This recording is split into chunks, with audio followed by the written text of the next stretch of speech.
కరివేపాకు కొమ్మలు చూడండి ఇంచేసాక ఇవన్నీ ఆకులన్నీ తీసుకొని తీసుకొని మొత్తము ఇవన్నీ బాగా ఏంచేసి పప్పులేసి బాగా మిరపకాయలు వేసి మంచిగా కరివేపాకు పొడి చేయొచ్చు.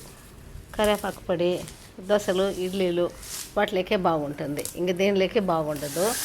కొందరు బువ్వలో కూడా వేసుకుంటారు. చూడండి ఎంత బాగుంది చూడండి. ఇక్కడ ఎర్రపాలెంలో ఎర్రపాలెంలో అంబాటి నగర్ అని ఇక్కడ ఎక్కడ చూడు కరివేపాకు చెట్లు, ఎక్కడ చూడు పొదల్లో కూడా కరివేపాకు చెట్లే ఉన్నాయి. ఎందుకంటే ఒకప్పుడు కరివేపాకు ఇక్కడ చెట్లు నాటి ఆకు అమ్ముకునేవాళ్ళంట కరివేపాకు. కాబట్టి ఈ కరివేపాకు పండిన చోటే మేము ఇల్లు కొనుక్కున్నాం.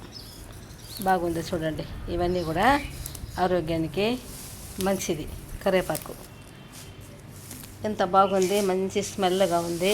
చాలా ఆకు ఎక్కడ చూడు కరివేపాకు తోట ఉండే చోటు మనము ఇల్లు కట్టుకున్నా కూడా చాలా మంచిదంట.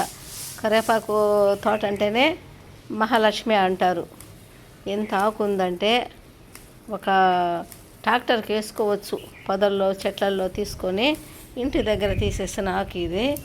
నేను ఇవన్నీ బాగా ఏంచేసి పప్పులేసి మంచిగా పొడి కొడతాను.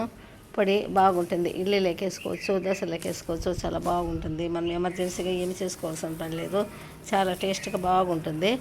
మంచిది, ఆరోగ్యానికి కూడా మంచిది. పిల్లలు పుట్టిన వాళ్ళు కూడా బాలింతలు కూడా కరివేపాకు తింటారు.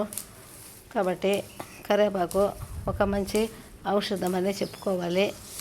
చాలా మంచిది. కడుపులో ఎవరికైనా పుండు ఉంటే కూడా కొద్దిగా అలా మంటగా ఉంటే కూడా కరివేపాకు పొడి తింటే చల్లగా ఉంటుందని పెద్దవాళ్ళు చెప్పేవాళ్ళు. అదేలాగా కరివేపాకు పొడి తింటే కూడా మనకు ఆరోగ్యంగా బాగుంటాం. చాలా మంచిది. మొత్తం మీద ఈ కరివేపాకు అనేది మంచి ఔషధం.